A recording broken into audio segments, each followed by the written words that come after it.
Right okay hello everyone, welcome back, welcome to our channel సివికడ్డ. ఇవాళ మన సెషన్లో 17th and 18th డిసెంబర్కి సంబంధించినటువంటి డైలీ కరెంట్ అఫైర్స్ డిస్కస్ చేద్దాం. Before entering into our session, ఇవాళ మన సెషన్లో మనం కవర్ చేయబోయేటువంటి టాపిక్స్ ఏమేమి ఉన్నాయో ఓవరాల్గా అట్ ఎ గ్లాన్స్ నేను ఇక్కడ ప్రొవైడ్ చేశాను. National science and technology summits and conference, international defence, sports, appointments, ranks and reports, ఈ కేటగిరీస్లో టోటల్గా ఈ టాపిక్స్ అనేవి ఇవాళ సెషన్లో మనం డిస్కస్ చేయబోతున్నాం. ఓకేనా, క్లియర్గా వినండి. I might be asking the questions also. దాంతోపాటు ట్రై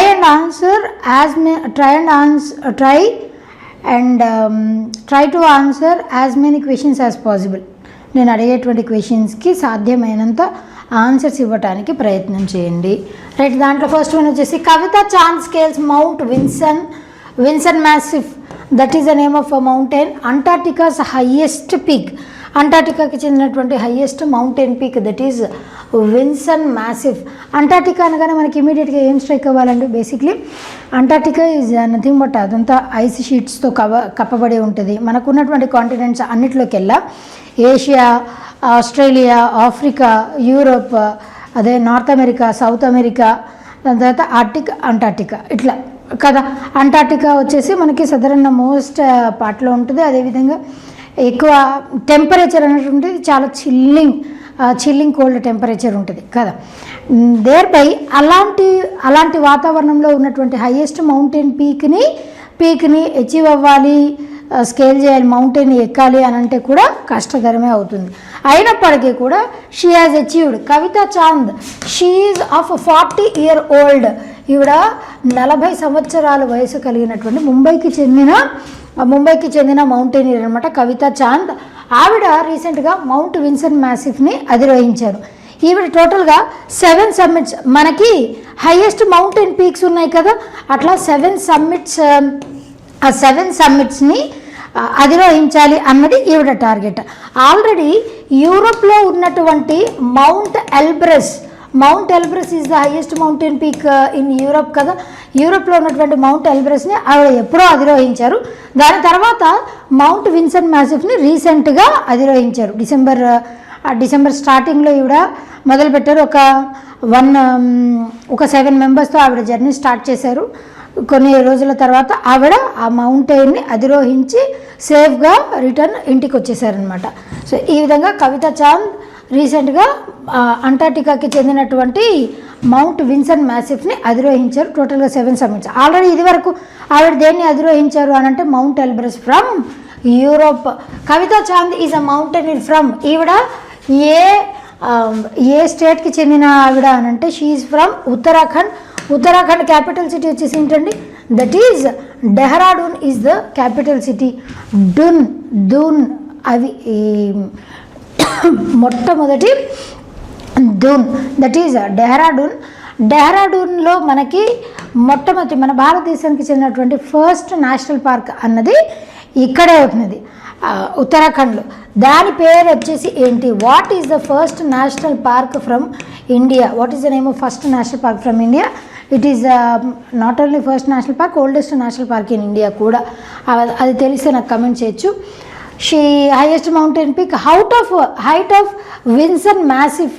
ఈ విన్సన్ మ్యాసిఫ్ హైట్ వచ్చేసి ఇంత. ఇప్పుడు మనం మౌంట్ ఎవరెస్ట్ దాని గురించి చదువుకుంటాం కదా. మౌంట్ ఎవరెస్ట్ యొక్క హైట్ వచ్చేసి ఎంత? 8848 ఉండేది. దాని తర్వాత 8848.8 నమోదైంది కాబట్టి 8849 మీటర్స్ అని చెప్పేసి చెప్తాం. కొంచెం దాని హైట్ అనేటువంటిది కొంచెం పెరిగినందువలన 8848 ఉండేది కాస్త 8849 మీటర్స్ అని చెప్పి చెప్తాం. మౌంట్ ఎవరెస్ట్ హైట్ ఎంత? That is highest mountain peak in the world global లెవెల్లో. ఇది మౌంట్ విన్సన్ మ్యాసిఫ్ వచ్చేసి 4892 meters. What is the second highest mountain peak in the world? Second highest mountain peak వచ్చేసేదండి that is K2 is the second highest mountain peak.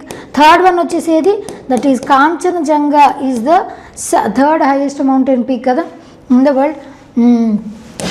Okay, part of 7 summits ఛాలెంజ్లో భాగంగా దీనిని ఈవిడ అధిరోహించారు. She was supported by MD Sherpa and Bharath తామినేని.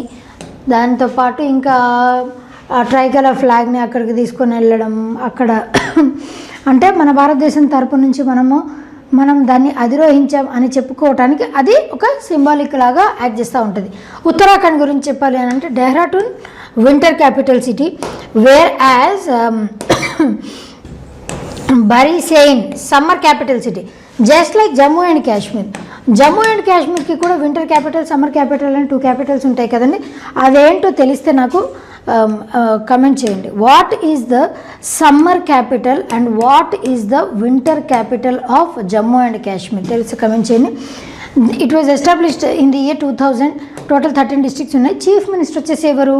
Pushkar Singh Dhami is serving as the chief minister. Governor వచ్చేసి Gurmit Singh is serving as the governor. First national park అనేది అక్కడే ఉన్నది. What is the name of that first national park from Uttarakhand తెలిసి నాకు comment చేయొచ్చు.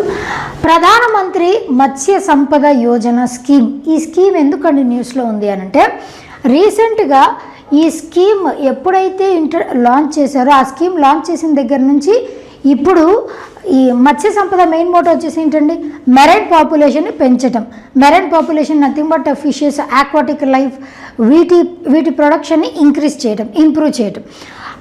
ఎప్పుడైతే launch చేశారో ఆ లాంచ్ చేసిన దగ్గర నుంచి ఇప్పటి వరకు కంపేర్ చేస్తే లాంచ్ అయ్యక ముందు ఉన్నదానికంటే ఇప్పుడు లాంచ్ చేసిన తర్వాత దాని పర్సంటేజ్ అనేది 38% ఇంక్రీజ్ అయింది.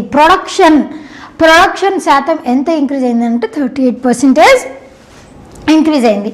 ఇలా ఇది వరకుతో కంపేర్ చేస్తే ఇప్పుడు ఇంక్రీజ్ అయ్యింది. ఎగ్జామినేషన్లో కూడా మీకు ఇలా ఇచ్చేసి ప్రధానమంత్రి మత్స్య సంపద యోజన ఆ స్కీమ్ని ఏ మినిస్ట్రీ ఇంప్లిమెంట్ చేస్తుందనో, లేదా ఆ స్కీమ్ని ఏ ఇయర్లో లాంచ్ చేశారనో, లేదా ఆ స్కీమ్ని మొట్టమొదట ఎక్కడ ప్రవేశపెట్టారనో ఇట్లాంటి క్వశ్చన్స్ అడుగుతారు.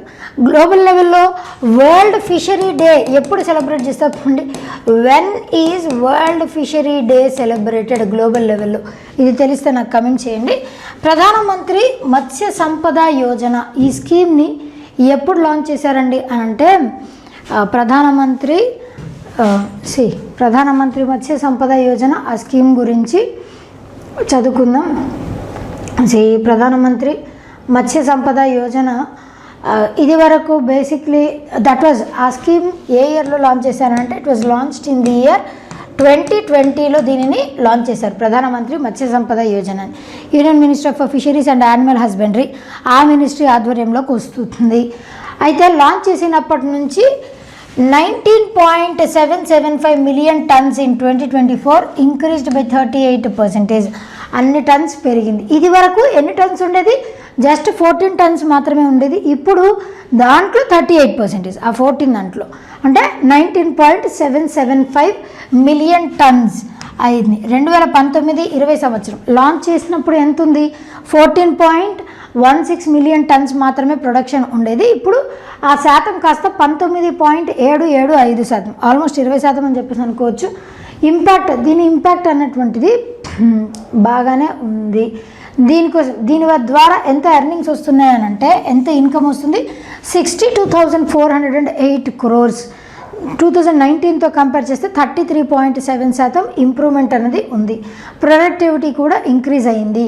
మ్యాక్సిమం ఎక్కువ ఎవరు ప్రొడ్యూస్ చేస్తున్నారు ఈ ఫిషెస్ని? ఏ స్టేట్స్ అని అంటే Andhra Pradesh, west Bengal, Uttar Pradesh, Bihar and Odisha. Number 1 ప్లేస్లో ఆంధ్రప్రదేశ్ అనేది ఉంది. కోస్టల్ ఏరియాస్ ఎక్కువ ఉన్న చోట అంటే సీస్, అక్కడి నుంచి రివర్స్, వాటి నుంచి వీటిని ఈ ఫిషెస్ని ఈ ప్రొడక్షన్ని చేస్తూ ఉంటారు కదా. ఫిషరీస్ జీవీఏ ఎంత అండి అని అంటే దాని ద్వారా వచ్చేటువంటి గ్రాస్ వాల్యూ ఎంత అని అంటే 3.68 lakh crores. అది 2023-24 సంవత్సరంలో వర్సెస్ 2.12 lakh crore ఇన్ 2018-19 సంవత్సరంలో ఇంత ఉండేది. ఇప్పుడు ఇంతకీ ఇంక్రీజ్ అయింది. ఎంత శాతం పెరిగింది అని అంటే 7% ఉండేది 7.55% అయ్యింది. ఫోకస్ ఏరియాస్ వచ్చేసి ఫిషరీస్ టెక్నాలజీ మీద ఫోకస్ చేశారు. ఆక్వాకల్చర్, వాల్యూ ఎడిషన్ అంటే disease management, modern harvesting, and already ఆ ఫిషెస్ని పట్టిన తర్వాత వాటిని హార్వెస్ట్ చేయడానికి లేదా వాటిని కన్జర్వ్ చేయడానికి, ప్రిజర్వ్ చేయడానికి కోల్డ్ చైన్ ఇన్ఫ్రాస్ట్రక్చర్, ఎటువంటి ఇన్ఫ్రాస్ట్రక్చర్ని వాడాలి, ఇవన్నీ కూడా దేర్. వరల్డ్ ఫిషరీస్ డే ఎప్పుడు సెలబ్రేట్ చేస్తారో నాకు తెలిస్తే కమెంట్ చేయండి. Next one, Tamil Nadu GI tag. ఇంకా తమిళనాడు ప్రొడక్ట్స్కి జిఐ ట్యాగ్ రాలేదు, కాకపోతే తమిళనాడు స్టేట్ నుంచి Thoothukudi salt, other Poovan banana, Villisseri lemon అంటే ఇప్పుడు టోటల్గా 3, ఒకటి సాల్ట్కి, ఇంకొకటి బనానా, ఇంకొకటి వచ్చేసి ఏంటండి లెమన్. ఈ 3టికి జిఐ ట్యాగ్ అందజేయాలి అని చెప్పి వీళ్ళు just they are seeking, Tamil Nadu state government is seeking for geographical indication tag. GI tag కోసం వీళ్ళు అప్లికేషన్ని ఫైల్ చేశారు, అంతవరకు మాత్రమే. అంతేకాని ఇంకా వీళ్ళకి దీనికి జిఐ ట్యాగ్ అన్నది లభించలేదు. సాల్ట్కి, బనానాకి, లెమన్కి. సాల్ట్ అన్నది వాళ్ళు సోలార్ టెక్నాలజీని యూజ్ చేసి ఆ సాల్ట్, జనరల్గా సాల్ట్ ఎట్లా తయారు చేస్తారో తెలుసు కదండి. ఓషన్ వాటర్ని వాళ్ళు డ్రై అప్ అయ్యేలాగా, అంటే చిన్న చిన్న వాటిల్లో ఇట్లా కట్టేసి మొత్తం కంప్లీట్గా ఆ వాటర్ అంతా ఎవాపరేట్ అయ్యి రెసిడ్యూ మిగులుతుంది. ఆ రెసిడ్యూ నథింగ్ బట్ సాల్ట్. ఆ సాల్ట్ని ప్యూరిఫై చేస్తారు. ఎండకి కొన్ని రోజుల పాటు దాన్ని అలాగే ఉంచి డ్రై చేసి దాన్నే అమ్ముతూ ఉంటారు. తర్వాత అది ఇనీషియల్ డేస్. తర్వాత ఏమైపోయింది, దాన్ని ప్యూరిఫై చేయాలి. దాంట్లో ఇంకా మట్టి, ఇసుక రేణువులు ఇవన్నీ ఉంటే వాటిని క్లియర్ చేయాలి అని చెప్పేసి ప్యూరిఫై చేయడం స్టార్ట్ చేశారు. అట్లా నార్మల్ అది ఉండేటువంటి ఒరిజినల్ కలర్ కంటే కూడా చాలా వైట్గా వచ్చేది. దాని తర్వాత దాంట్లో అయోడిన్ని ఇట్లా కొన్ని న్యాచురల్ ఎలిమెంట్స్ని యాడ్ చేయడం స్టార్ట్ చేశారు. ఆ విధంగా ఈ సాల్ట్కి ఉన్నటువంటి స్పెషాలిటీ ఏంటి అని అంటే, ఈ సాల్ట్ని ఇప్పుడు నేను చెప్పినటువంటి పాత పద్ధతి ఏదైతే ఉందో ట్రెడిషనల్ టెక్నాలజీలో దీన్ని సాల్ట్ని తయారు చేస్తారు. ఇంకా బనానాస్, వాటిలో ఉన్నటువంటి యూనిక్నెస్ ఏంటి అని అంటే ఒక unique aroma, banana and lemon, వాటి ఫ్లేవర్ కానీ వాటి స్మెల్ కానివ్వండి, దాని టేస్ట్ కూడా చాలా యూనిక్ ఉంటుందంట. బనానా అండ్ లెమన్ ఈ రెండు ఆ విధంగా యూనిక్గా ఉన్నాయి కాబట్టి geographical indication tag, GI tag ఇవ్వండి అని చెప్పేసి అడుగుతున్నారు. Just they are seeking help, అంతే. What do you mean by GI tag? చాలాసార్లు డిస్కస్ చేసాం. జాగ్రఫికల్ ఇండికేషన్ ట్యాగ్ అంటే ఏదైనా ఒక పర్టికులర్ వస్తువు, అది తయారు చేసిన వస్తువు అవ్వచ్చు, లేదా పండించిన పంట అవ్వచ్చు, వైన్స్ అండ్ స్పిరిట్స్ అవ్వచ్చు, ఏదైనా సరే, లిక్కర్స్ అండ్ స్పిరిట్స్ ఏదైనా సరే, దానికి ఒక పర్టికులర్ జాగ్రఫికల్ లొకేషన్కి యూనిక్గా ఉంటే దాన్ని జిఐ ట్యాగ్ అన్నది అందజేస్తూ ఉంటారు. ఒకసారి ఒక ప్రోడక్ట్కి జిఐ ట్యాగ్ లభించింది అని అంటే దాని వ్యాలిడిటీ ఎన్ని సంవత్సరాలండి? వ్యాలిడిటీ వచ్చేసి 10 years. ఒకవేళ నేను జిఐ ట్యాగ్ ప్రోడక్ట్ ఉన్నటువంటి దాన్ని నేను రెప్లికేట్ చేసి మళ్ళీ తయారు చేశాను అనుకోండి, ఐపీఆర్, ఇంటలెక్చువల్ ప్రాపర్టీ రైట్స్ ద్వారా కేసుని కూడా నమోదు చేయొచ్చు. జిఐ రిజిస్ట్రీ 1999 ఈ యాక్ట్ ద్వారా జిఐ ట్యాగ్ అనేది ప్రొవైడ్ చేస్తూ ఉంటారు. దీని హెడ్ క్వార్టర్స్ వచ్చేసి ఎక్కడ ఉంటున్నాయనంటే those are situated at Chennai, Tamil Nadu. రీసెంట్గా ఆంధ్రప్రదేశ్ స్టేట్ నుంచి ఒక ప్రోడక్ట్కి, ఒక క్రాఫ్ట్కి, ఐ మీన్ అది కూడా వచ్చేసి ఒక హ్యాండీక్రాఫ్ట్కి, దానికి ఒక టెక్స్టైల్కి ఆంధ్రప్రదేశ్ నుంచి జిఐ ట్యాగ్ లభించింది. What is the name of that textile from Srikakulam district? ఆ విలేజ్ పేరేంటి? ఒక పర్టికులర్ ఖాదీకి వచ్చింది జిఐ ట్యాగ్, ఆ విలేజ్ పేరు ఏంటి? ఆ ఖాదీ పేరు వచ్చేసి ఏంటి? దాని గురించి కూడా నేను ప్రీవియస్ సెషన్స్లో చెప్పాను. అది వచ్చేసి ఏంటో నాకు కమెంట్ చేయండి. అయితే ఈ జిఐ ట్యాగ్ గురించి కూడా నేను అక్కడ చెప్పాను. ఫస్ట్, భారతదేశంలో మొట్టమొదటి జిఐ ప్రోడక్ట్ ఏది? What is the name of the first GI product that got from India అని అంటే, మొట్టమొదటి జిఐ ట్యాగ్ ప్రోడక్ట్ వచ్చేసి 2004 5వ సంవత్సరంలో ఫస్ట్ జిఐ ట్యాగ్ ప్రోడక్ట్ లభించింది. That is to Darjeeling tea. Darjeeling టీకి మొట్టమొదట జిఐ ట్యాగ్ అనేది లభించింది. డార్జిలింగ్ ఎక్కడుందండి? That is situated at West Bengal. Darjeeling టీకి జిఐ ట్యాగ్ అనేది లభించింది ఫస్ట్.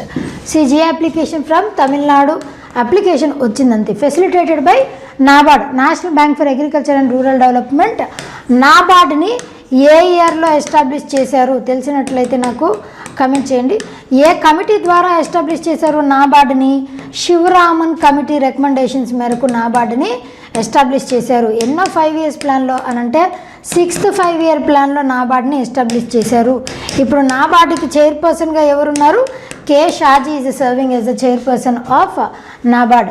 తూత్తుకుడి సాల్ట్, చోలాస్, పాండ్యాస్ వాళ్ళ పీరియడ్ నుంచి ఆ ప్రాంతంలో దాన్ని తయారు చేసి ట్యుటికోరిన్ పోర్ట్ ద్వారా ఎక్స్పోర్ట్ చేసేవాళ్ళు. పువన్ బనానా మినరల్ రిచ్ ఇరిగేషన్ వాటర్తో వీటిని పండిస్తారంట. లెమన్ వచ్చేసి స్ట్రాంగ్ అరోమా, ఎక్కువ జ్యూస్, ఫ్యూయర్ సీడ్స్, తక్కువ సీడ్స్, లాంగ్ షెల్ఫ్ లైఫ్ అన్నది ఉంటుందట. అందుకే వీటికి జిఐ ట్యాగ్ ఇవ్వాలని చెప్పేసి వీళ్ళు అర్జీ పెట్టుకున్నారు. రీసెంట్గా జిఐ ట్యాగ్ రావాలి అని చెప్పేసి అప్లికేషన్ పెట్టుకోవటానికి 5,000 రూపాయలు అప్లికేషన్ ఫీ ఉండేది. ఆ అప్లికేషన్ ఫీని ఎంత తగ్గించారండి? 1,000 రూపాయలకి తగ్గించారు. ఎందుకు? సో దట్ ఎక్కువ number of products GI tag కోసం అప్లై చేసుకోవాలి అని చెప్పేసి. అండ్ ఈవెన్ మన union minister of commerce and industry అయినటువంటి పీయూష్ గోయల్ గారు 10,000 జిఐ ప్రొడక్ట్స్ అవ్వాలి by the year 2030. 10,000 GI products ఉండాలి భారతదేశం నుంచి అని కూడా ఆయన టార్గెట్ని పెట్టుకున్నారు. Next, university of Patanjali becomes first yoga Ayurveda cluster centre. Yoga Ayurveda cluster centre under what అనంటే జ్ఞాన్ భారతం మిషన్. జ్ఞాన్ భారతం మిషన్. ఈ జ్ఞాన్ భారతం మిషన్ అన్న కాన్సెప్ట్ వచ్చేసి ఏంటి అనంటే ఇది ఏ ఇయర్లో లాంచ్ చేశారు? ఈ ఇయర్లోనే లాంచ్ చేశారు, in the year 2025. And it was launched implemented under ministry of culture. వాళ్ళు దీనిని ఇంప్లిమెంట్ చేస్తూ ఉన్నారనమాట. అయితే జ్ఞాన్ భారతం మిషన్ అన్న కాన్సెప్ట్ ఏంటి అని అంటే మన భారతదేశంలో ఉన్నటువంటి ఈ ఇంటలెక్చువల్ థింగ్స్ ఏవైతే ఉన్నాయో ఆ ఇంటలెక్చువల్ థింగ్స్ అన్నిటినీ కూడా డిజిటైజ్ చేసి ప్రిజర్వ్ చేయటమే ముఖ్య ఉద్దేశం. అంటే ఇంటలెక్చువల్ థింగ్స్ కింద కంటే ఇప్పుడు వేదిక్ రిచువల్స్ కావచ్చు, లేదా అంటే అప్పుడెప్పుడో రాసినటువంటి మనుస్క్రిప్ట్స్, ఆ పుస్తకాలు, వేద పఠవాలు, ఇలాంటివన్నీ కూడా ఇంటలెక్చువల్ ప్రాపర్టీ ఏదైతే ఉందో ఆ ఇంటలెక్చువల్ థాట్స్ కానీ, ఇంటలెక్చువల్ రైటింగ్స్ కానీ, లిటరరీ సోర్సెస్ కానీ వాటన్నిటిని కూడా డిజిటైజ్ చేసి, అంటే అందరూ వాడుకునేలాగా. ఇప్పుడు పుస్తకాలు కొనుక్కోవాలంటే కొన్ని దగ్గరే ఉంటాయి, అలా కాకుండా డిజిటల్ ఫార్మాట్లో ఉన్నాయనుకోండి, you can use anywhere, you can study, you can SIT anywhere, study from anywhere. కాబట్టి అట్లా డిజిటైజ్ చేస్తే అవి లైఫ్ లాంగ్ ఉంటే ప్రిజర్వ్ చేయొచ్చు అన్నటువంటి ఇంకొక ఉద్దేశం. ఆ డిజిటైజ్ చేసి పెట్టాలి అన్నటువంటిది జ్ఞాన్ భారతం మిషన్ కాన్సెప్ట్. ఈ జ్ఞాన్ భారతం మిషన్ ద్వారా 5 మిలియన్ ఇంటలెక్చువల్ ప్రాపర్టీ ఈ గ్రంథాలన్నింటినీ 5 మిలియన్ గ్రంథాలన్నింటినీ కూడా సేకరించాలి. దానితో పాటుగా 50 ఇన్స్టిట్యూట్స్. మరి ఎట్లా సేకరిస్తారు అనంటే దీనికి 50 ఇన్స్టిట్యూట్స్ కొలాబ్ అయ్యి ఈ 5 మిలియన్ రెపాజిటరీని స్టోర్ చేయడానికి, కలెక్ట్ చేయడానికి దోహదపడాలి అని చెప్పి ఒక 50 ఇన్స్టిట్యూట్స్ని సెలెక్ట్ చేసుకున్నారు. దాంట్లో భాగంగా యూనివర్సిటీ ఆఫ్ పతాంజలి ఎక్కడుందండి? It is situated at Haridwar, ఉత్తరాఖండ్లో యూనివర్సిటీ ఆఫ్ పతాంజలి అన్నది ఉంది. Patanjali is the name of the book also. Patanjali అంటే ఆయుర్వేద షాప్ అని అనుకుంటాం, అది కూడా కరెక్టే. కాకపోతే పతాంజలి అన్నటువంటిది actually it is a book on grammar. Patanjali అన్నటువంటిది it's a book on grammar in history. ఆ విధంగా మొట్టమొదటి యోగా మరియు ఆయుర్వేద క్లస్టర్ సెంటర్గా ఇది గుర్తింపు పొందింది. దీని ద్వారా ఏం చేస్తారు అనంటే వేరొక 30 ఇన్స్టిట్యూట్స్ నుంచి ఈ జ్ఞానాన్నంతటిని ఈ కలెక్షన్ ఏదైతే ఉందో, ఈ పుస్తకాలు లేదు అనంటే వాళ్ళు రీసెర్చ్ చేసినటువంటి రికార్డ్స్ ఏవైతే ఉన్నాయో వాటన్నిటిని కలెక్ట్ చేసి డిజిటైజ్ ఫార్మాట్లో చేసి పెడతారనమాట. ఆ విధంగా university of Patanjali has become the first university to become cluster for yoga and Ayurveda. వీళ్ళు ఏం చేస్తారు, వేరే ఇంకొక 30 ఇన్స్టిట్యూట్స్ కొలాబ్ అయ్యి అక్కడ ఉన్నటువంటి ఇన్ఫర్మేషన్ మొత్తాన్ని కూడా డిజిటైజ్ ఫార్మాట్లో పెడతారు. University of Patanjali designated as first yoga and Ayurveda based cluster centre under Gyan Bharatam mission. ఈ మిషన్ని మినిస్ట్రీ ఆఫ్ కల్చర్ వాళ్ళు ఇంప్లిమెంట్ చేస్తున్నారు. ఈ మెమరాండమ్ ఆఫ్ అండర్స్టాండింగ్ని ఎక్కడ సైన్ చేసుకున్నారు అంటే అట్ హరిద్వార్. ఎవరెవరి హయాంలో? స్వామి బాబా రామ్దేవ్ గారు, అదేవిధంగా doctor Acharya Balakrishna and doctor Anirban Das. Objective వచ్చేసి ఏంటి? Preservation promotion of ancient India's ancient knowledge systems వాటిని ప్రమోట్ చేయడం. టోటల్ ఎంఓయూస్ ఎన్నిటిని సైన్ చేశారు అని అంటే 33. టోటల్ క్లస్టర్ సెంటర్స్ ఎన్నిటిని ఎస్టాబ్లిష్ చేశారు 20. ఎన్ని యూనివర్సిటీస్ దీంట్లో ఇన్వాల్వ్ అవుతున్నాయి 33 ఇన్స్టిట్యూట్స్ కాకుండా 8 యూనివర్సిటీస్ దీంట్లో ఇన్వాల్వ్ అవుతున్నాయి. UOP is the first institution, university of Patanjali అన్నటువంటి మొట్టమొదటి ఇన్స్టిట్యూషన్ ఎక్స్క్లూజివ్లీ దేని గురించి, యోగా, ఆయుర్వేద. అట్లా మన ఓల్డ్ ఎప్పటియో పురాతనమైనటువంటి మన సంప్రదాయాలు వాటన్నిటినీ కూడా మనం ఇప్పుడు రివైవ్ చేసి ఆ గొప్పతనాన్ని చాటి చెప్పడం కోసం అని చెప్పేసి ఇలాంటివి చేస్తూ ఉన్నారు. మినిస్ట్రీ ఆఫ్ క్యాబినెట్ మినిస్టర్ వచ్చేసి ఎవరు, గజేంద్ర సింగ్ షెకావత్ గారు కల్చర్. అదేవిధంగా మినిస్టర్ ఆఫ్ స్టేట్ వచ్చేసి శ్రీ రావ్ ఇందర్జిత్ సింగ్ ఉన్నారు. Next Indian film home bound short listed for best international feature film. BIFF అంటే ఏంటి అని అంటే best international feature film. Next మనకి ఆస్కార్స్ అన్నవి మార్చి 15, 2026. అప్పుడు next 98th Oscar awards. 98th Oscars అన్న అకాడమీ అవార్డ్స్ అన్న both are same. Oscar awards అన్న అకాడమీ అవార్డ్స్ అన్న same. Best international film festival at Oscars. Next జరగబోయేటువంటి ఆస్కార్ 2026లో ఇది జస్ట్ నా షార్ట్ లిస్ట్ అయ్యిందండి అంతే. షార్ట్ లిస్ట్ అవ్వడం అని అంటే నామినేట్ అవ్వడం, షార్ట్ లిస్ట్ అవ్వడం, దాని నుంచి ఫైనల్గా ఏది సెలెక్ట్ అవుతుంది అన్నది మనకు తెలియదు. జస్ట్ షార్ట్ లిస్ట్ మాత్రమే అయింది, సెలెక్ట్ అవ్వలేదు. భారతదేశం నుంచి హోమ్ బౌండ్ ఈ ఫిల్మ్ని ఎవరు, ఫిల్మ్ డైరెక్టర్ వచ్చేసి ఎవరు అని అంటే నీరజ్ ఘావన్. అండ్ ప్రొడ్యూసర్ వచ్చేసి ఎవరండి, Karan Johar is the producer of this film. Karan Johar is the producer. ఈ ఫిల్మ్ వచ్చేసి దేని గురించి అని అంటే యాక్చువల్లీ ఈ ఫిల్మ్ ఒక ఇద్దరు అబ్బాయిలు, ఆ ఇద్దరు అబ్బాయిలు కూడా పోలీస్ ఆఫీసర్ అవ్వాలి అన్నది వీళ్ళ తపన. కాకపోతే వాళ్ళ హోమ్ టౌన్లోనే ఉంటూ గవర్నమెంట్ జాబ్ తెచ్చుకోవాలి, దాంట్లో కూడా పోలీస్ జాబ్ తెచ్చుకోవాలి అని చెప్పేసి వాళ్ళు అనుకుంటూ ఉంటారు. They aspire to become police officer. అయితే because of their social conditions వలన, అంటే వాళ్ళ కాస్ట్, వాళ్ళ రేస్, వాళ్ళ ఫ్యామిలీ ఫినాన్షియల్ కండిషన్స్, వీటన్నిటి వల్ల వాళ్ళు ఎలా దాన్ని అచీవ్ చేస్తారు, ఎలా ఓవర్కమ్ చేస్తారు అన్నటువంటిదే ఈ ఫిల్మ్ అన్నటువంటిది ఫ్లిక్స్లో ఉంది. If you have time and subscription you can watch our నెట్ఫ్లిక్స్లో ఆల్రెడీ ఈ మూవీ ఉంది. హోమ్ బౌండ్ అనేటువంటి మూవీ చాలా స్లోగా రియల్ లైఫ్లో మనం ఎట్లా స్ట్రగుల్స్ ఉంటాయి అని చెప్పి ఎగ్జాక్ట్గా అలాగే ఉంటుందండి. మీకు ఓపిక ఉంటే చూడగలిగితే చూడండి, ఓకేనా. That is home bound movie. Director వచ్చేసి నీరజ్ ఘావన్. లీడ్ యాక్టర్స్ వచ్చేసి ఇషాన్ ఖత్తర్ అండ్ విశాల్ వీళ్ళిద్దరు lead actors. Short listed for 19th academy awards best international feature film category. Eligible films టోటల్గా ఇట్లాంటి ఫిల్మ్స్ ఎన్ని ఉన్నాయండి ఫీచర్ ఫిల్మ్స్ కేటగిరీలో అని అంటే 15. ఆ 15లో మన భారతదేశం నుంచి ఇదొకటి. ఫైనల్ నామినేషన్ అనౌన్స్మెంట్ వచ్చేసి 22nd January జరుగుతుంది. 98th ఆస్కార్ సెరమనీ ఎప్పుడు కండక్ట్ చేయనున్నారు, 15th March 2026. ఆస్కార్ అవార్డ్స్ అట్నవి those are given by US government వాళ్ళు ఈ ఆస్కార్ అవార్డ్స్ని ప్రజెంట్ చేస్తారు. ఆస్కార్స్ అన్నటువంటివి ఏ రంగానికి సంబంధించిన అవార్డ్స్ అంటే ఫిల్మ్ రంగానికి చెందినటువంటి అవార్డ్స్. అలాగే ఇక్కడ మనకి గ్రామీ అవార్డ్స్, ఎమ్మీ అవార్డ్స్, అదేవిధంగా టోనీ అవార్డ్స్, ఈ 4 అవార్డ్స్ ఆస్కార్, గ్రామీ, ఎమ్మీ, టోనీ అవార్డ్స్ ఇవన్నీ కూడా యుఎస్ గవర్నమెంటే మనకి ఈ అవార్డ్స్ని అందజేస్తూ ఉంటుంది. గ్రామీ అన్నది మ్యూజిక్ రంగంలో గ్రామీ అవార్డ్స్ని అందజేస్తారు మ్యూజిక్ రంగంలో. ఎమ్మీ అవార్డ్స్ దేనికి, టోనీ అవార్డ్స్ దేనికి తెలిస్తే నాకు కమెంట్ చేయొచ్చు మీరు. Right. PM Modi embarks on 3 nation visit. 3 నేషన్స్ని ఆయన విజిట్ చేయనున్నారు మన నరేంద్ర మోడీ గారు. ఆల్రెడీ స్టార్ట్ అయిపోయిందని అనుకోండి. దాంట్లో Jordan, Ethiopia and Oman. South Asian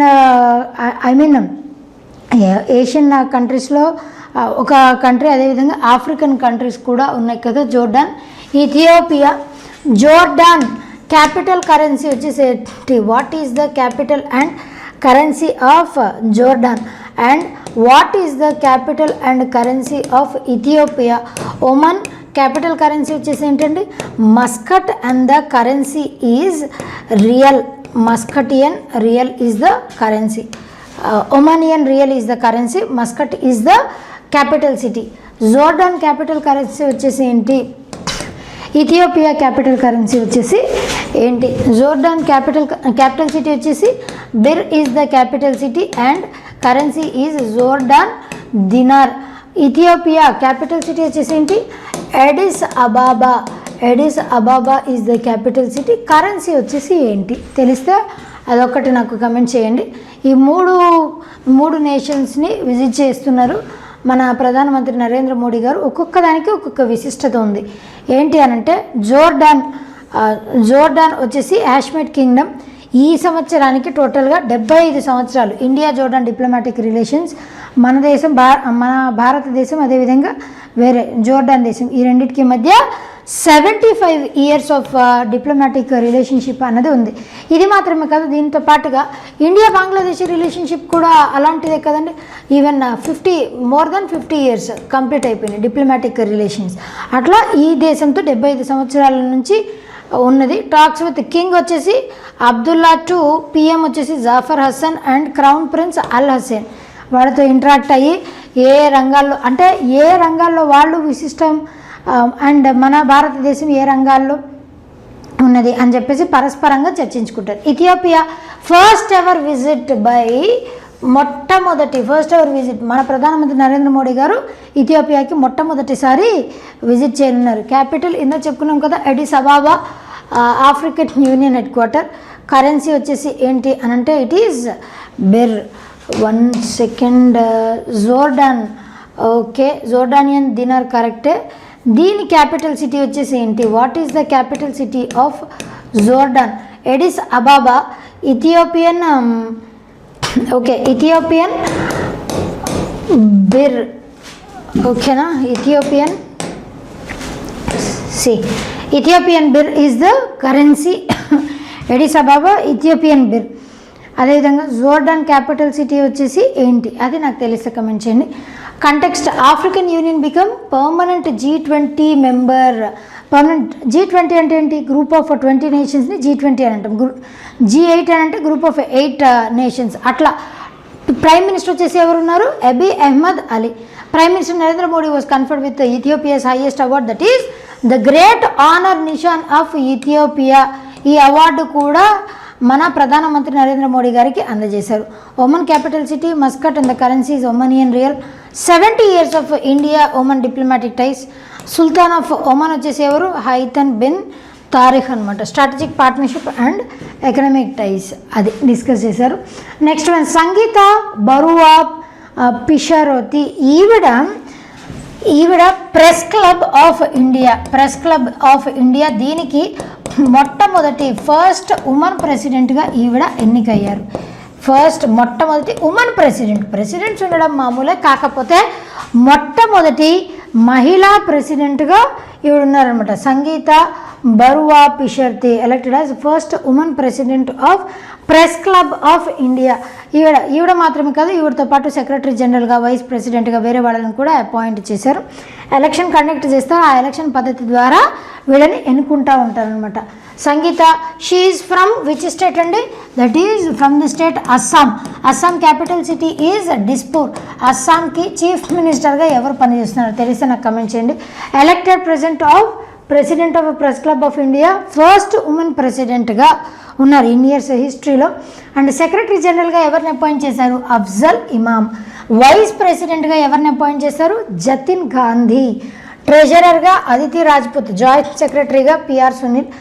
managing committee దీంట్లో టోటల్గా 16 మంది సభ్యులు ఉంటారు from diverse media platforms. Election అనేటువంటిది జెండర్ రిప్రజెంటేషన్, మహిళలకు కూడా ఈక్వల్ ఆపర్చునిటీస్ కల్పించడం. జెండర్ రిప్రజెంటేషన్ వాళ్ళు కూడా అబ్బాయిలతో సమానమని జెండర్ రిప్రజెంటేషన్ జర్నలిజంలో.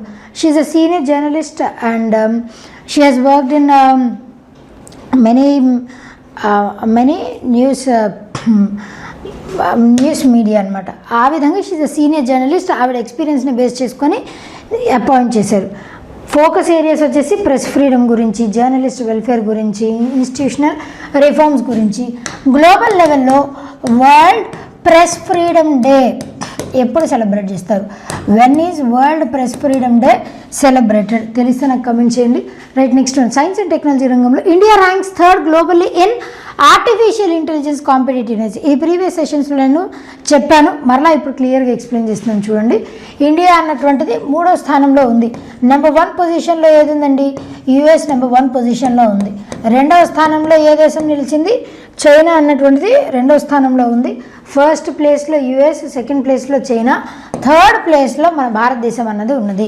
ఆర్టిఫిషియల్ ఇంటెలిజెన్స్ కాంపిటేటివ్నెస్ అంటే ఏంటి అని అంటే, ఈ ఆర్టిఫిషియల్ ఇంటెలిజెన్స్ని ఎక్కువ యూజ్ చేయడం మాత్రమే కాకుండా ఆర్టిఫిషియల్ ఇంటెలిజెన్స్ని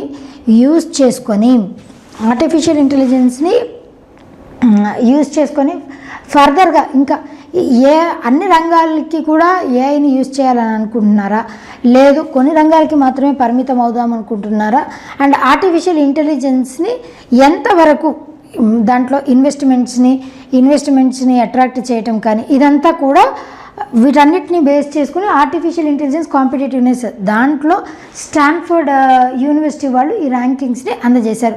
ఆ యూనివర్సిటీ ర్యాంకింగ్స్ ప్రకారం మన భారతదేశం 3వ స్థానంలో ఉన్నదన్నమాట.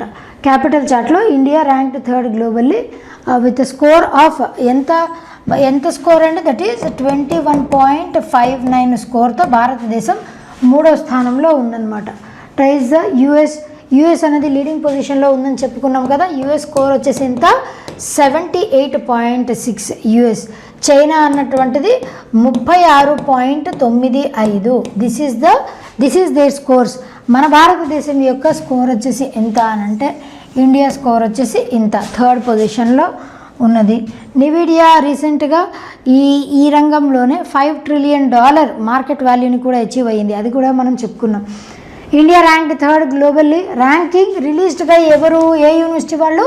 Stanford university. టాప్ 2 దేశాలు వచ్చేసి ఒకటి యుఎస్, ఇంకొకటి చైనా. ఇండియా సిఐ వైబ్రెన్సీ ఎంత స్కోర్ అండి అని అంటే, that is the score. Key drivers వచ్చేసి large AI talent pool, rising research output, strong startup ecosystem. Startups ద్వారా ప్రమోట్ చేయటం కానీ, లేదా వేరే దేశాల నుంచి ఇన్వెస్ట్మెంట్స్ని అట్రాక్ట్ చేయడం కానీ, లేదా ఆల్రెడీ ఉన్నటువంటి రంగాల్లోనే ఇంకా కొత్త అడ్వాన్స్మెంట్స్ తీసుకొని రావటం, టెక్నాలజీని యూజ్ చేయడం, ఇవన్నీ కూడా ఉన్నాయన్నమాట. Right, India is the only lower middle income country. Top 3లో నిలిచినటువంటి only lower middle income country ఏది అని అంటే మన భారతదేశమే. Ranking highlights India's growing global influence, AI led innovation. US, China. US capital city Washington DC. Currency వచ్చేసి dollar. President ఇప్పుడు ఎవరున్నారు? డొనాల్డ్ ట్రంప్ గారు. For his 2nd term he serving as the president of India. ఎన్నవ president? 47th president. Vice ప్రెసిడెంట్గా ఎవరున్నారు? James David Vance. 50వ vice president. China capital city వచ్చేసి Beijing. President వచ్చేసి Xi Jinping and the currency is renminbi. Okay, next one. Dhruv 64 అని ఎందుకు పెట్టారు అని అంటే, this is 64 bit. Bit full form వచ్చేసి ఏంటండి? What is the full form of bit? That is nothing but binary digit. Binary digit is the full form of bit అనమాట. Binary digit అంటే 2 మాత్రమే ఉంటాయి, ఒకటి 0, ఇంకొకటి 1. These 2 are considered as binary digits. అవే ఇప్పుడు 2 అనుకోండి, మళ్ళా మనం దాన్ని కూడా 0 1స్లో రాయాలి. 2 1 అంటే 0. ఇక్కడ ఏం లేదు కాబట్టి that is the 1 0. This is the binary సంఖ్యల్లో 2ని రిప్రజెంట్ చేయాలనంటే 1 0 లాగా రిప్రజెంట్ చేస్తారు. అట్లా 4కి ఏంటి, 3కి ఏంటి, 6కి ఏంటి, అట్లా ఒక్కొక్క నెంబర్కి బైనరీ డిజిట్స్ రూపంలో, 0s 1s రూపంలో రిప్రజెంట్ చేస్తూ ఉంటారు. That is nothing but bit. 1024 bits is equal to 1 kilobyte. 1 byte is equal to 1024 bits. అట్లా kilobyte, megabytes, gigabytes, terabytes, zettabytes, ఇట్లా రకరకాలుగా అంటే one after the other bytes అనేవి ఉంటాయి. దాంట్లో ధ్రువ్ 64 అన్నటువంటిది ఏంటి అని అంటే, మన భారతదేశంలో టోటల్గా ఇండిజినియస్ టెక్నాలజీతో తయారు చేసినటువంటి మైక్రో ప్రాసెసర్. కంప్లీట్గా మన భారతదేశపు టెక్నాలజీని యూజ్ చేసి దీనిని తయారు చేసినటువంటి మైక్రో ప్రాసెసర్ అంటే ఏంటి? What do you mean by micro processor అని అంటే, it serves as brain of electronic gadgets. అంటే ఇప్పుడు బ్రెయిన్ ఆఫ్ కంప్యూటర్ తీసుకోండి, లేదు అని అంటే మొబైల్ ఫోన్ తీసుకోవచ్చు, లేదు అంటే సమ్మ ట్యాబ్లెట్, పీసీ, పర్సనల్ కంప్యూటర్స్ తీసుకోండి. వీటన్నిటికీ కూడా ఇది బ్రెయిన్ లాగా యాక్ట్ చేస్తూ ఉంటుంది. మన హ్యూమన్స్కి బ్రెయిన్ ఏ విధంగా అయితే ఫంక్షన్ చేస్తుందో, మనం ఇచ్చినటువంటి ఇన్పుట్స్ అన్నిటిని తీసుకొని వాటిని ప్రాసెస్ చేసి అవుట్పుట్ ఏ విధంగా అయితే ఇస్తుందో, సేమ్ కంప్యూటర్స్కి, ల్యాప్టాప్స్కి, మొబైల్ ఫోన్స్కి, ట్యాబ్స్కి, వీటన్నిటికీ కూడా మైక్రో ప్రాసెసర్ అనేటువంటిది బ్రెయిన్ లాగా యాక్ట్ చేస్తుంది. ఒక చిన్న చిప్ ఉంటుంది. దానిని మన భారతదేశంలో అంటే ఇదివరకు అంతా కూడా మనము వివిధ దేశాల నుంచి, సౌత్ కొరియా నుంచి ఇట్లా వేరే వేరే కంట్రీస్ నుంచి మనం ఇంపోర్ట్ చేసుకుంటూ ఉండేవాళ్ళం. కానీ మొట్టమొదటిసారి ఇండిజినియస్ టెక్నాలజీని వాడి దీన్ని డెవలప్ చేశారు. దీని తర్వాత వర్షన్స్ కూడా ఏమున్నాయి అవి కూడా నేను చెప్తాను. ఇది వరకు వేటిని తయారు చేశారో అది కూడా నేను చెప్తాను మీకు. దిస్ ఈజ్ అది ధ్రువ్ అన్నటువంటిది అదనమాట. Dhruv mission is different, Dhruv is different, Dhruv 64 is different, Dhruv mission అన్నటువంటిది రీసెంట్గా మనం కరెంట్ అఫైర్స్లో డిస్కస్ చేసాం. వాట్ ఈస్ ధ్రువ్ మిషన్ అని. ధ్రువ్ మిషన్ దేని గురించి అది తెలిసిన కమెంట్ చేయండి. ఇది ఇండిజినియస్ మైక్రో ప్రాసెసర్. దీన్ని ఎవరు డెవలప్ చేశారు? CDAC, centre for development of advanced computing. దీని హెడ్ ఆఫీస్ వచ్చేసి ఎక్కడుంది ఇది తెలిస్తే నాకు కమెంట్ చేయొచ్చు. Launched under micro processor development programme, ఈ MDP ప్రోగ్రామ్ ద్వారా దీన్ని లాంచ్ చేశారు. 64 బిట్ చెప్పాను కదా, బైనరీ డిజిట్ ప్రాసెసర్. ఇది వచ్చేసి support strategic and commercial application, strengthens major step towards Atmanirbhar Bharat. Atmanirbhar Bharat అనంటే సెల్ఫ్ రిలయంట్ ఇండియా అని అంటే మన మీద మనమే డిపెండ్ అవ్వటం. That is Atmanirbhar Bharat Abhiyan. దాంట్లో భాగంగా ఈ చిప్స్ని కూడా మనం డిజైన్ చేస్తూ వచ్చాము. Dhruv 64 strengthens India's indigenous semiconductor capability, supports a secure and self reliant process ecosystem, reduces dependence on ఈ ఇంపోర్టెడ్ మైక్రో ప్రాసెసర్స్ మీద డిపెండెన్స్ని తగ్గించుకోవచ్చు. ఇండియా కన్జ్యూమ్స్ అబౌట్ ఎంత గ్లోబల్ లెవెల్లో ఉన్నటువంటి 20% గ్లోబల్ మైక్రో ప్రాసెసర్స్లో మన భారతదేశమే 20% కన్జ్యూమ్ చేస్తుంది. Provides a modern processor platform for Indian talent. దీని ద్వారా గ్రోత్ ఇవన్నీ కూడా ఇంప్రూవ్ అవుతాయి. ధ్రువ్ 64 కంటే ముందు ఆల్రెడీ మన భారతదేశం ఇండిజినియస్గా కొన్ని మైక్రో ప్రాసెసర్ని డెవలప్ చేయడం స్టార్ట్ చేసింది. అవి వచ్చేసి ఏంటి అని అంటే 2018 సంవత్సరంలో Shakti was launched in the year 2018. ఎవరు డెవలప్ చేశారు దీనిని అని అంటే IIT మద్రాస్ వాళ్ళు దీనిని డెవలప్ చేశారు. Design for strategic space and defence applications కోసం దీన్ని డిజైన్ చేశారు శక్తి అన్నటువంటిది. తర్వాత అజిత్, ఫస్ట్ వన్ వచ్చేసి శక్తి, తర్వాత వచ్చేసి ఏంటి అని అంటే అజిత్. అది కూడా 2018 సంవత్సరంలోనే. But it was developed by IIT Bombay వాళ్ళు దీనిని డెవలప్ చేశారు. తర్వాత విక్రమ్ అన్నటువంటి దాన్ని డెవలప్ చేశారు ఇన్ ది ఇయర్ 2025. ఎవరు డెవలప్ చేశారు అని అంటే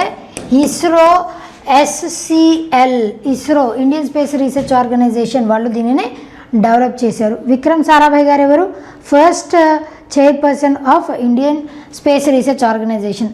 దాని తర్వాత 4వది తేజస్ అన్నటువంటి దానిని కూడా 2020 తేజస్ 64 2025లో తేజస్ 64ని లాంచ్ చేశారనమాట, డెవలప్ చేశారు. విక్రమ్ 2025లోనే, తేజస్ 2025లోనే. First one Shakti, second one Ajit, third one Vikram, fourth one వచ్చేసి తేజస్.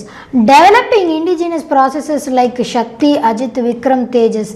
ఇప్పుడు ధ్రువ్ 64 దీనిని డెవలప్ చేశారు. These processes drive the creation of an Indian processor ecosystem. Dhruv 64 ద్వారా ఏమేమి జరుగుతుందో ఆల్రెడీ ఇక్కడ ఇచ్చాం. దాని తర్వాత ఈ ధ్రువ్ 64 అన్నటువంటిది థర్డ్ చిప్ అండర్ ఈ DIRV ప్రోగ్రామ్. దీంట్లో థర్డ్ చిప్గా దీన్ని మనం చెప్తాం. Developing future and Indian first chip ఏది మరి అంటే Tejas 32.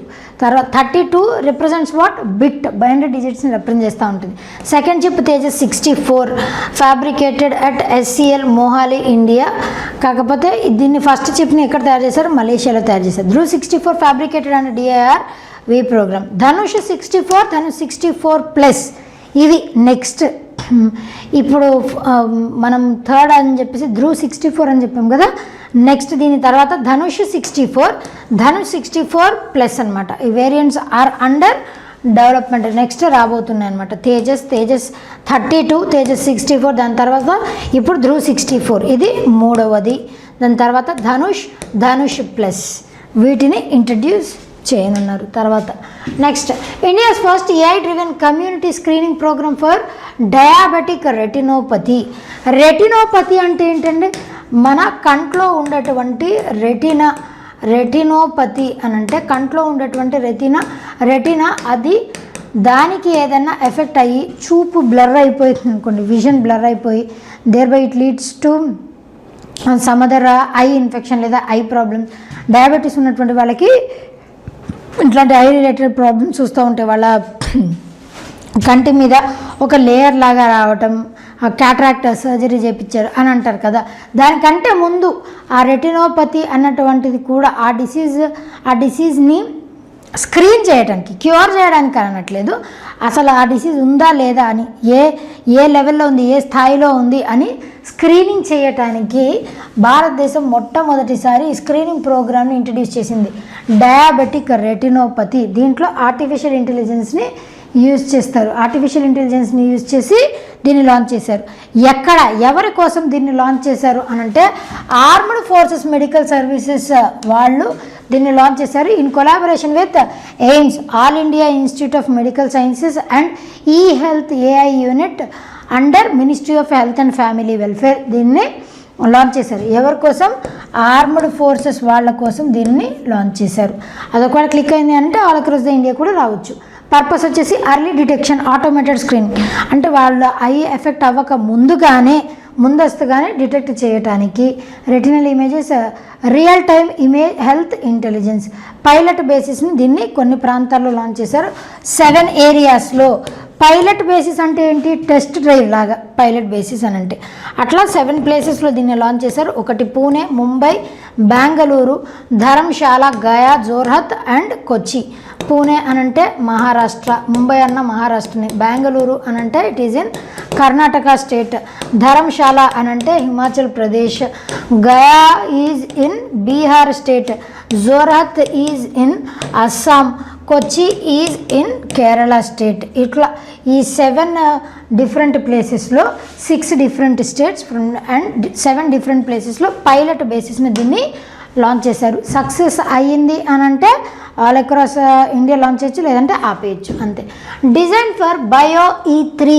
BioE3 stands for what? Economy, environment and employment. ఇవి E3 స్టాండ్స్ ఫర్. డిజైన్ అన్నటువంటి దాన్ని BioE3 challenge is open for 1 year. దీంట్లో టోటల్గా 2 లెవెల్స్ ఉంటాయండి. టియర్ 1, లెవెల్ 1, పార్ట్ 1, పార్ట్ 2 రెండు ఉంటాయి. పార్ట్ 1లో ఎవరు ఉంటారు అని అంటే స్కూల్ స్టూడెంట్స్. ఆ స్కూల్ పిల్లలు కూడా 6వ తరగతి నుంచి 12వ క్లాస్ వరకు, 6th to 12th class students వీళ్ళది ఒక ఫేజ్. తర్వాత మొత్తం ఆల్ సిటిజన్స్ వాళ్ళు వచ్చేసి పార్ట్ 2లో వాళ్ళందరూ ఉంటారనమాట. All citizens all across India అందరూ కూడా పార్ట్ 2లో. స్కూల్ స్టూడెంట్స్ వచ్చేసి part 1, 6th to 12th class part 2లో అందరు సిటిజన్స్ ఉంటే అది పార్ట్ 2 అనమాట. 2 ఫేజెస్లో దీన్ని కండక్ట్ చేయనున్నారు. BioE3 challenge. ఈ BioE3 ఛాలెంజ్ వచ్చేసి India's economy, environment and employment ఈ మూడింటిని ప్రమోట్ చేసేటువంటి దిశగా బయో అంటే ఇప్పుడు మనము sustainable, market ready, bio based products, దాంట్లో కొత్త ఇన్నోవేటివ్ మెజర్స్ని ఎవరైతే తీసుకొని వస్తారో, కొత్త ఐడియాస్, ఇన్నోవేటివ్ మెజర్స్ని తీసుకొని వస్తారో వాళ్ళకి ఈ అవార్డ్స్ అనేవి అందజేస్తారు. BioE3 approved by union cabinet already last ఇయరే అప్రూవ్ చేశారు. ఇప్పుడు దీన్ని ఇంప్లిమెంట్ చేస్తున్నారు. అందుకే 1 year ఇది అందుబాటులో ఉంటుంది. Biotechnology for economy, environment and employment. అది E3 అంటే ఏంటి అని అంటే ఆ 3 Es. Formulated by department of biotechnology వాళ్ళు దీన్ని ఫార్ములేట్ చేశారు. Focus on bio manufacturing via convergence of biotech engineering and digitalization. Vision ఏంటి అని అంటే green, clean, Atmanirbhar Bharat towards Viksit Bharat 2047. Design for BioE3 challenge launched by doctor Jitendra Singh దీనిని లాంచ్ చేశారు. దీని థీమ్ వచ్చేసి ఏంటి? Empowering youth to solve critical issues. That is theme అనమాట. Right. Next category 1, category 2 ఇందాక చెప్పుకున్నాం కదండి. కేటగిరీ 1లో స్కూల్ స్టూడెంట్స్ ఉన్నారు ఫ్రమ్ క్లాస్ 6 నుంచి క్లాస్ 12 వరకు కేటగిరీ 1 స్టూడెంట్స్. కేటగిరీ 2లో ఆల్ ఇండియన్ సిటిజన్స్ ఉన్నారు. Year long challenge opens 1st of every month till 1st October. ప్రతి నెల 1st నుంచి అక్టోబర్ 2026 వరకు ఇది ఓపెన్ ఉంటుంది. First month closed 20 November 2025, second month 1 నుంచి 20 అట్లా December 2025. ప్రైజెస్ దీంట్లో కేటగిరీ వైజ్ ఈ ప్రైజెస్ గుర్తుపెట్టుకొని ఎంత రివార్డ్ ఇస్తున్నారు. కేటగిరీ 1లో సర్టిఫికేట్ ఇస్తారు. ఇంక్యుబేషన్ సపోర్ట్ అంటే వాళ్ళ ఐడియాసే కదా వాళ్ళు ఇచ్చేది పిల్లలు, దాన్ని డెవలప్ చేయడానికి ఇంక్యుబేషన్ సెంటర్స్ని వీళ్ళే ఏర్పాటు చేస్తారు. అట్ బిరాక్, యువ అండ్ ఆర్ బయోనెస్ట్ అంతే. కేటగిరీ 2లో 1 lakh రివార్డ్ అందజేస్తారు. Each to top 10 monthly up to 25 lakh grants. 25 లక్షల వరకు అంటే 25 మందికి అందజేస్తారని. ఎందుకోసం అని అంటే sustainable self reliant bio economy with youth led innovation, దీనికోసం అని చెప్పేసి. So this is bio E3 డిజైన్కి ఫుల్ ఫామ్ ఉందండి. ఆ డిజైన్ ఫుల్ ఫామ్ గుర్తుపెట్టుకోండి. This is very very important. Design ఇక్కడ క్లియర్గా లేదనుకోండి, నేను పీడిఎఫ్ మీకు ప్రొవైడ్ చేస్తాను, దాంట్లో క్లియర్గానే ఉంటుందిలేండి. డి అంటే ఈ అంటే ఎస్ అంటే ఐ అంటే జి అంటే ఎన్ అంటే అట్లా ఉన్నాయి, నేను ప్రొవైడ్ చేస్తాను. నెక్స్ట్ ర్యాంక్స్ అండ్ రిపోర్ట్స్లో ఇండియా ర్యాంక్ 67th 67వ స్థానంలో ఉన్నది మన భారతదేశం. దేంట్లో అనంటే Arton capitals passport index. Arton capital అన్నటువంటిది ఆ సంస్థ పాస్పోర్ట్ ఇండెక్స్ని అందజేసింది. ఇప్పుడు మనకి హెల్నీ అన్నటువంటి సంస్థ కూడా పాస్పోర్ట్ ఇండెక్స్ని ప్రొవైడ్ చేస్తూ ఉంటుంది కదా ఎవ్రీ ఇయర్. అలాగే యాక్ట్ ఆన్ క్యాపిటల్ వాళ్ళు కూడా పాస్పోర్ట్ ఇండెక్స్ని ప్రొవైడ్ చేస్తారు. పాస్పోర్ట్ ఇండెక్స్ అంటే ఏంటి అని అంటే ఒక దేశం యొక్క పాస్పోర్ట్ స్ట్రాంగ్ ఉందా లేదా వీక్ ఉందా అని చెప్పేసి ఐడెంటిఫై చేయటమే పాస్పోర్ట్ ఇండెక్స్. దాన్ని బేస్ చేసుకొని ర్యాంకింగ్స్ అనేవి ఇస్తూ ఉంటారనమాట. పాస్పోర్ట్ ఇండెక్స్ అంటే ఏంటి అని అంటే ఇప్పుడు ఒక దేశపు యొక్క పాస్పోర్ట్, ఇప్పుడు మన ఇండియా పాస్పోర్ట్ ఉందండి, ఈ పాస్పోర్ట్ని యూజ్ చేసుకొని నేను ఎన్ని దేశాలకి వీసా ఫ్రీ ట్రావెల్ చేయగలుగుతానో దాన్ని బట్టే ఆ దేశపు యొక్క పాస్పోర్ట్ స్ట్రాంగ్గా వీకా మోడరేటా అని చెప్పేసి చెప్తారు. ఇప్పుడు పాస్పోర్ట్ అని అంటే మన దేశం వాళ్ళు ఆ దేశపు సిటిజన్స్కి ఆ దేశం ప్రొవైడ్ చేసేటువంటి identification proof, nothing but passport.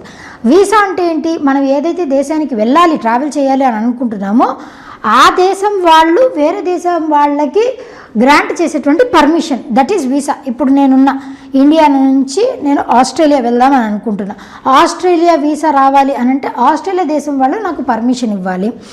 Yes Reshma, you are eligible to travel to Australia లేదా to study in Australia, to work in Australia అని చెప్పేసి వాళ్ళు పర్మిషన్ ఇస్తే అది దాన్ని వీసా అని అంటారు అనమాట. Visa is different to that of passport. చాలామంది ఈ రెండు ఒకటే అనుకుంటారు, అసలు కన్ఫ్యూజ్ అవ్వద్దు. ఆ విధంగా మన భారతదేశం 67వ స్థానంలో ఉంది. 6, 7, 6, 7 ఏదైనా గుర్తొచ్చిందా అండి? 2025 వర్డ్ ఆఫ్ ద ఇయర్గా 6, 7 ఉన్నది.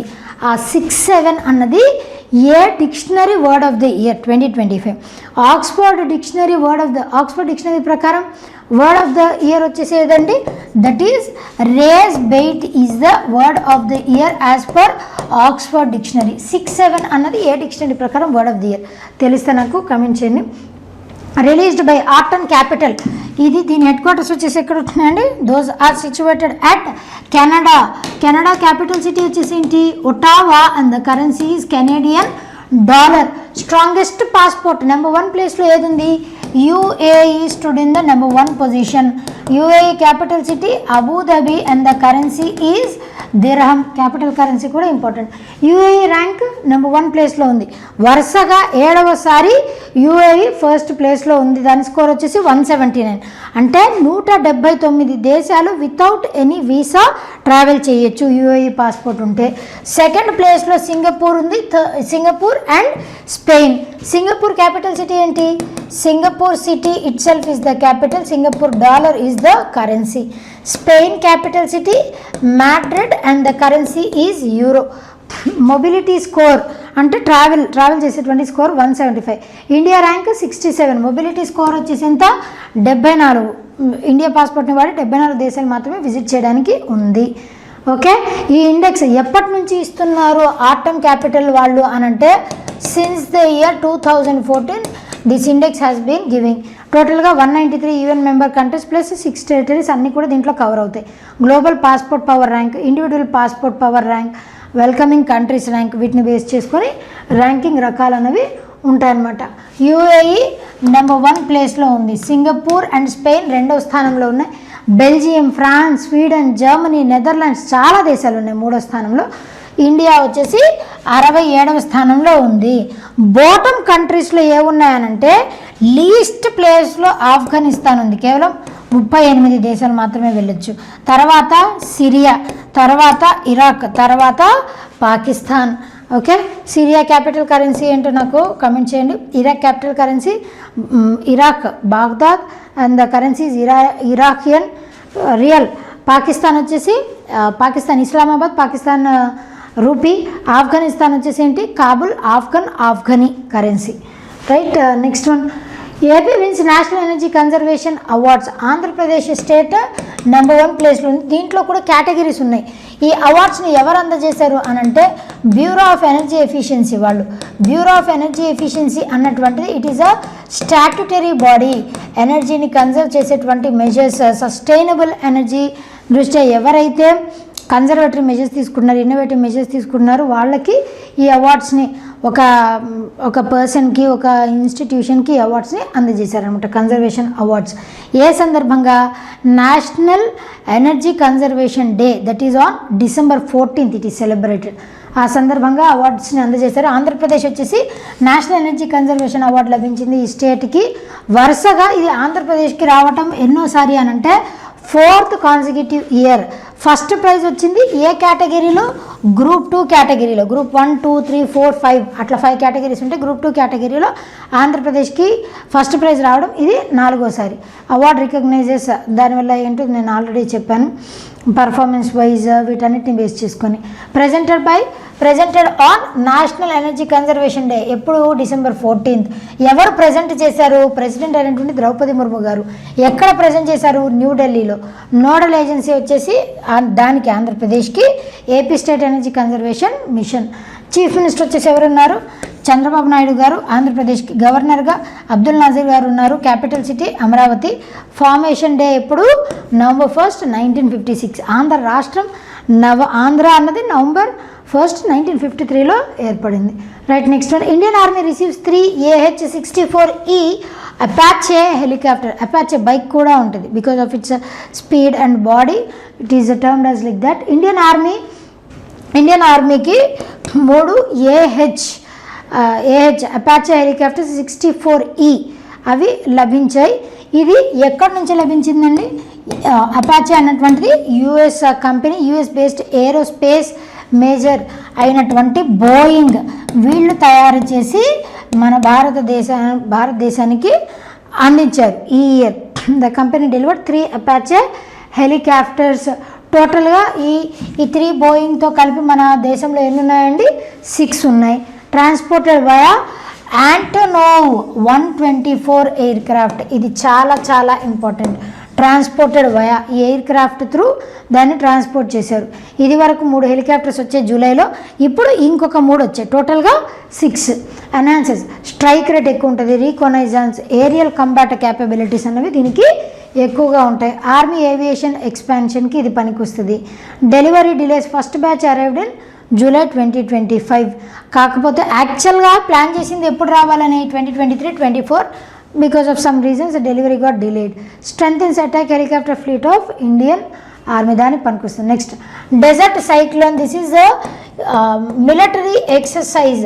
ఈ మిలిటరీ ఎక్సర్సైజ్ ఆర్మీ అవ్వచ్చు, నేవీ అవ్వచ్చు, ఎయిర్ ఫోర్స్ ఎక్సర్సైజ్ అవ్వచ్చు. డెజర్ట్ ఎక్సర్సైజ్ ఏ 2 దేశాలకు మధ్య, ఇండియాకి యుఏఈకి మధ్య జరిగేటువంటి మిలిటరీ ఎక్సర్సైజ్. ఏ military, army, navy, air force అని చెప్పుకున్నాం కదా, ఆర్మీ రంగంలో జరిగేటువంటి ఎక్సర్సైజ్ పేరే that is desert cyclone. UAE Abu Dhabi dirham exercise name. ఎక్కడ కండక్ట్ చేస్తున్నారు? అబుదాబి యుఏఈలో 18th నుంచి 30th December 2025 వరకు దీన్ని కండక్ట్ చేయనున్నారు. దీంట్లో 45 ఇండియన్ సోల్జర్స్ వీళ్ళందరూ పార్టిసిపేట్ చేస్తున్నారు. దాంతో పాటుగా ఎన్హాన్స్ ఇంటర్ఆపరబిలిటీ, ట్రైనింగ్ ఫోకస్, సిగ్నిఫికెన్స్. ఏం లేదండి, ఎప్పుడైనా సరే ఒక మిలిటరీ ఎక్సర్సైజ్ జరిగింది అని అంటే ఆ రెండు దేశాలకి మధ్య లేదా ఏవైతే దేశాలు పార్టిసిపేట్ చేస్తున్నాయో ఆ దేశాల మధ్య ఉన్నటువంటి బెటాలియన్ ఒక వార్లైక్ యాక్టివిటీ, ఒక సిచ్యువేషన్ వచ్చింది అని అంటే ఎంతవరకు రెడీగా ఉంది, లేదా డిజాస్టర్ రిలీఫ్ మెజర్స్లో అయితే ఎంతవరకు ప్రిపేర్డ్గా ఉన్నారు, దానిని చెక్ చేసుకోవటానికి దానికి రిహార్సల్ లాగా ప్రాక్టీస్ చేపిస్తారనమాట. నెక్స్ట్ ఒకవేళ నిజంగానే అలాంటివి సిచ్యువేషన్స్ వస్తే ఎలా ఎదుర్కోవాలని ప్రాక్టీస్ చేపిస్తూ ఉంటారు. అవే nothing but exercises. UAE capital city Abu Dhabi, dirham. President వచ్చేసి Mohammed bin Zayed al Nahyan. Prime minister వచ్చేసి Mohammed bin Rashid al Maktoum. Okay, స్పోర్ట్స్లో జమ్మూ అండ్ కాశ్మీర్ మొట్టమొదట international Indian style wrestling and రుస్తుమే జమ్మూ కాశ్మీర్ టైటిల్ దీన్ని 2025ని కండక్ట్ చేయనుంది. రెజ్లింగ్, దానిని దంగల్ అని కూడా అంటారు కదా, దానిని కండక్ట్ చేయబోతుంది మన భారతదేశం. ఫస్ట్ ఎవర్ ఈవెంట్ అనమాట. వెన్యూ వచ్చేసి ఎక్కడండి? Maulana Azad stadium. Maulana Abul Kalam Azad, who is he? మన భారతదేశానికి మొట్టమొదటి first education minister of India. ఆయన పుట్టినరోజునే మనం ఏమని సెలబ్రేట్ చేస్తాం? ఫస్ట్ ఎడ్యుకేషన్ మినిస్టర్ అయినటువంటి మౌలానా అబుల్ కలాం ఆజాద్ గారు, ఆయన పుట్టినరోజు it is celebrated as national education డేగా సెలబ్రేట్ చేస్తాం. వెన్ ఇట్ ఈస్ సెలబ్రేటెడ్, ఒక మంత్లో 11th day it is celebrated as national education day. అది ఎప్పుడు నాకు చెప్పండి, కామెంట్ చేయొచ్చు. 100+ నేషనల్ అండ్ ఇంటర్నేషనల్ రెజ్లర్స్ దీంట్లో పార్టిసిపేట్ చేయనున్నారు. ఇండియా నుంచి, ఇరాన్ నుంచి, ఇంకా వేరే దేశాల నుంచి. న్యూలీ కొత్తగా ఈ రుస్తుమే జమ్మూ కాశ్మీర్ టైటిల్ అన్నటువంటిది ఈ అబౌవ్ 85 kgs వాళ్ళకి with the champion set to receive, వాళ్ళకి ఎంత లభిస్తుంది రివార్డ్ లాగా అంటే 50,000. దాంతోపాటు గద్దా, పట్టా ఇవన్నీ కూడా లభిస్తాయి. రన్నర్అప్కి 30,000 లభిస్తాయి. అదేవిధంగా 3rd and 4th పొజిషన్స్ వాళ్ళకి, 3rd ప్లేస్లో 3rd రివార్డ్ 20,000, 4th రివార్డ్ 15,000. ఎవరు కండక్ట్ చేస్తున్నారు? Jammu and Kashmir sports council వాళ్ళు. ఆబ్జెక్టివ్ తెలిసింది, ఇట్లా స్పోర్ట్స్ కండక్ట్ చేశారని అంటే. Next one, India to host 2nd WHO global summit on traditional medicine. 2వ గ్లోబల్ సమ్మిట్ ట్రెడిషనల్ మెడిసిన్ దీన్ని కండక్ట్ చేయనున్నారు ఇన్ అసోసియేషన్ విత్ వాట్? డబ్ల్యూహెచ్ఓతో మినిస్ట్రీ ఆఫ్ ఆయుష్. ఏ రెండు కొలాబ్ అయ్యి దీన్ని కండక్ట్ చేస్తున్నాయనంటే AYUSH, Ayurveda, yoga, Unani, Siddha, homeopathy. World health organisation దీన్ని April 7th ఎస్టాబ్లిష్ చేశారు. That is world health day is celebrated on its foundation day, that is on April 7th. Head quarters వచ్చేసి ఎక్కడ ఉన్నాయండి? World health organisation head quarters వచ్చేసి those are situated at Geneva, Switzerland. ఎక్కడ conduct చేయనున్నారు ఈ global సమ్మిట్ని అనంటే that is going to be conducted at New Delhi. World health organisation and AYUSH వాళ్ళు. థీమ్ చాలా చాలా important, restoring balance the science and practice of health and well being. ఎందుకు అనంటే ట్రెడిషనల్ మెడిసిన్ ఆల్రెడీ మన యోగా, ఇట్లా మనకు తెలిసినటువంటి ట్రెడిషనల్ మెడిసిన్ దాంట్లో ఇంకా ఏ కొత్త అడ్వాన్స్మెంట్స్ తీసుకొని వస్తే దానివల్ల మెడిసిన్ రంగంలో కానీ యూనివర్సల్ హెల్త్ కవరేజ్ ఇదంతా అచీవ్ అవ్వడానికి దోహదపడుతుంది అని చెప్పేసి. So this is all about today's session. I hope you like the session. దీంతోపాటు ఈ పీడిఎఫ్ని కూడా నేను టెలిగ్రామ్ ఛానల్లో అప్లోడ్ చేస్తాను. ఇంకెవరైనా సబ్స్క్రైబ్ చేసుకోకపోతే do subscribe to our channel Civic Adda. Until then keep watching, keep learning and thank you so much.